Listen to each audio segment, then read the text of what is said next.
Signaling a temporary truce, the Reserve Bank and the government on Monday agreed to refer to an expert committee the contentious issue of appropriate size of reserves that the RBI must hold, while restructuring of stressed loans of small businesses would be considered by the central bank. The setting up of the committee, whose members will be decided by the government and the RBI, followed a marathon 9-hour-long meeting of the Central Board that discussed threadbare issues that had brought the central bank and the Finance Ministry at loggerheads. The government on Monday virtually ruled out the possibility of bailout package for cash-strapped Jet Airways, with Civil Aviation Minister Suresh Prabhu saying that a private airline's management has to make sure that the carrier functions properly. The Civil Aviation Ministry has also decided not to intervene with respect to Jet Airways' request seeking more time for making payments to airport operators, as such matters need to be dealt commercially between the two entities.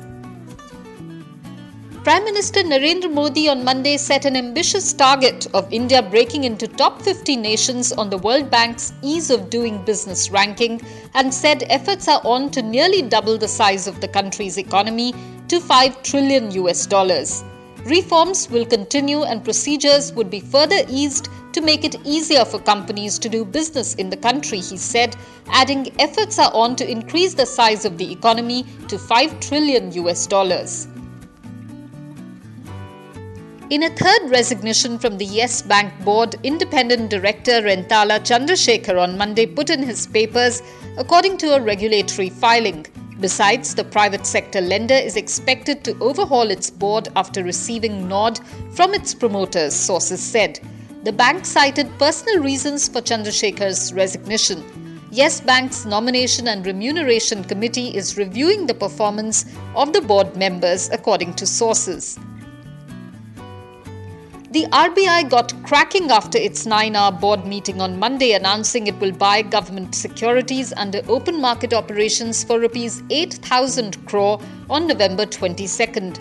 The central bank said that considering the liquidity situation in India, the RBI will buy these securities through multi-security auction using the multiple price method. Earlier, the Reserve Bank of India concluded a critical day-long board meeting on a cordial note. The RBI board has reportedly come to the conclusion that the existing committee of the RBI will oversee the issue of relaxing PCA norms for banks.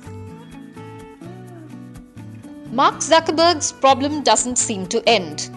Instagram, the popular photo-sharing network owned by Facebook, was hit by the bug over the weekend, which exposed the passwords of some of its users to public. Instagram was quick to notify the users whose passwords were revealed, but damage to the social media giant's reputation has taken another hit.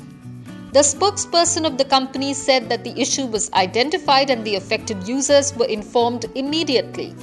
The bug was related to the feature that Instagram had rolled out in April that allows users to download all of their data. Social media giant Facebook has said that it has removed 800 million and 754 million fake accounts in Q2 and Q3 respectively. Mark Zuckerberg revealed the data in a note titled "A Blueprint for Content Governance and Enforcement." The note came less than a day after the New York Times highlighted the failure on part of Facebook to identify Russian interference in the US elections and deal with fake news.